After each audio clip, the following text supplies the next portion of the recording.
Hemostasia y coagulación. La hemostasia o hemostasis es el conjunto de mecanismos aptos para detener los procesos hemorrágicos. En otras palabras, es la capacidad que tiene un organismo de hacer que la sangre permanezca en los vasos sanguíneos.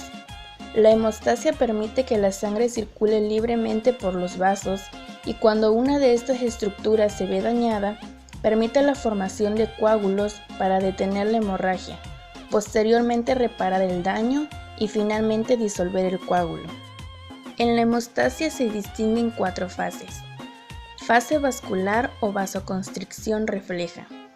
Es la respuesta transitoria inmediata a un daño del vaso sanguíneo, desencadenando un espasmo vascular que disminuye el diámetro del vaso y retrasa la hemorragia. Fase plaquetaria o hemostasia primaria. Es el proceso de formación del tapón hemostático primario o tapón plaquetario, iniciado segundos después del traumatismo vascular. El tapón se forma porque los trombocitos se adhieren fuertemente al colágeno libre del vaso sanguíneo dañado. Esto desencadena la liberación de múltiples sustancias químicas como el ADP, el que aumenta la agregación de las plaquetas, permitiendo una mayor unión entre estos elementos figurados. Al cabo del proceso, el tapón ya está formado. Las etapas de la hemostasia primaria son: adhesión de las plaquetas, activación de las plaquetas y agregación de las plaquetas. Fase sanguínea o coagulación, también llamada hemostasia secundaria.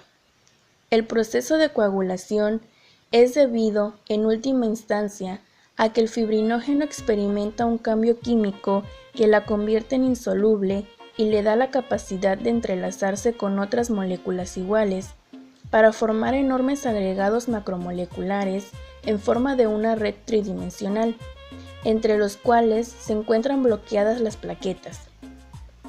El fibrinógeno, una vez transformado, recibe el nombre de fibrina. La coagulación es, por lo tanto, un proceso enzimático complejo por el cual el fibrinógeno soluble se convierte en fibrina insoluble, capaz de polimerizar y entrecruzarse, formando el coágulo secundario estable e insoluble. Fase de hemostasia o fibrinólisis. Produce la desintegración del coágulo sanguíneo. Después de que el coágulo se ha establecido, comienza la reparación de los tejidos afectados con el proceso de cicatrización. Para hacer esto posible, el coágulo es colonizado por células que formarán nuevos tejidos y en el proceso va siendo degradado. El proceso de coagulación que lleva a la hemostasia consiste en un conjunto complejo de reacciones de proteasas en el que participan aproximadamente 30 proteínas diferentes. Estas reacciones convierten fibrinógeno, una proteína soluble, en filamentos insolubles de fibrina, que junto con las plaquetas forman un trombo estable. El modelo celular de la coagulación, también llamado cascada de coagulación, identifica las membranas de las células portadoras de factor tisular y de las plaquetas como las zonas en donde se produce la activación de factores de coagulación específicos.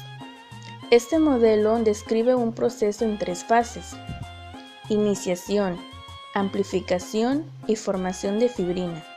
La iniciación ocurre tras una lesión vascular, cuando las células portadoras de factor tisular se unen al factor 7 y lo activan.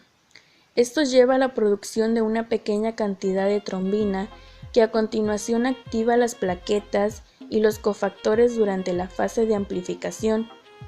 El complejo protrombinasa, que comprende el factor XA y los cofactores unidos a las plaquetas activadas, es responsable de la explosión de la producción de trombina que lleva a la tercera fase de formación de fibrina. El paso final de la serie de reacciones de proteasas que lleva a la formación de trombos supone la conversión de la proteína soluble fibrinógeno en filamentos insolubles de fibrina por la trombina. La trombina también activa el factor 13, que estabiliza el trombo entrecruzando la fibrina.